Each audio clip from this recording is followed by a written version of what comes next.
It's all making sense now, you know. Oh yes, it's becoming very clear. We've told you this on the show before.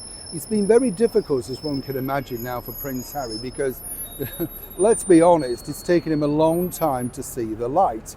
But this particular incident recently, while being filmed for the Sunday morning show on CBS, really did start something of an argument behind the scenes. And you can understand when I tell you the next stage of the story exactly why Harry and Meghan are, shall we say, loggerheads over the direction of where they want their future to go.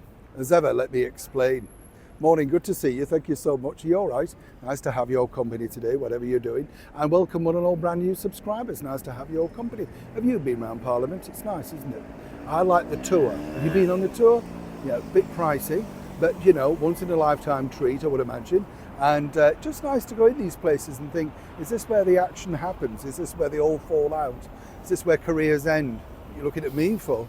Yeah. Know what you mean though. Yeah, career end. It's like this show, it's career ending, isn't it? You know. But it's a little bit like, gosh, I've got the giggles now. Don't make me laugh. Now, let's get back to your royal story of the day. I am going to laugh now. No, let's get serious. Yes, right.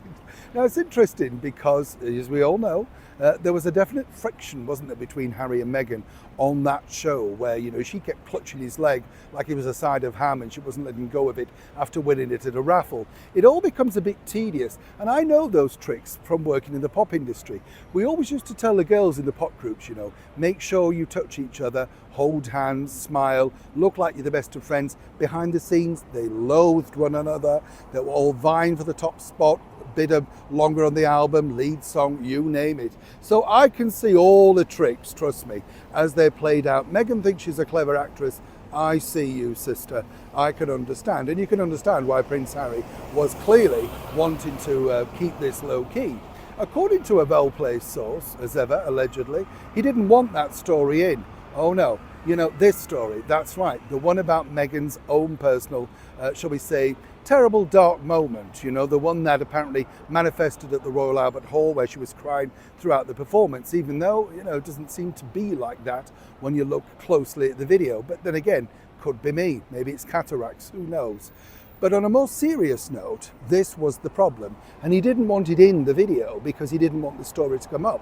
The reason he didn't want it to come up is he's trying to sort of smooth paths, as it were, because according to a source, he knows he's gone too far. And that's part of the reason why there's no paperback edition of Spare so far. You know, he understands that he can't come back to England because of the things he's said.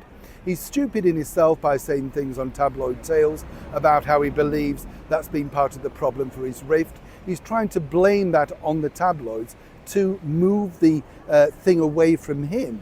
But you see, the bigger problem now is by highlighting the fact that once again, the British monarchy did nothing to help his wife, Meghan Markle, in her darkest hour. That's the point where he was wincing because, you know, for whatever reason, only Harry truly knows the truth.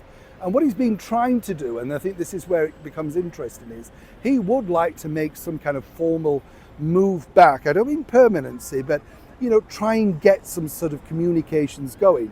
Meghan simply doesn't care. You know, she's ploughing ahead with her own moves, ploughing ahead with what she plans to do in her life. You can understand that. But you see, for him, he realizes that somewhere along the line, things might not necessarily be working out the way that he planned. This great freedom flight, everything they were going to do, take on the world, be difficult with journalists, none of it's working out. The realization was there on the screen. But as ever, Meghan, more powerful, ploughed on with a story that he felt uncomfortable with. And that's the reason why you got the thunder phase from Prince Harry. Neil Sean in the very heart of London.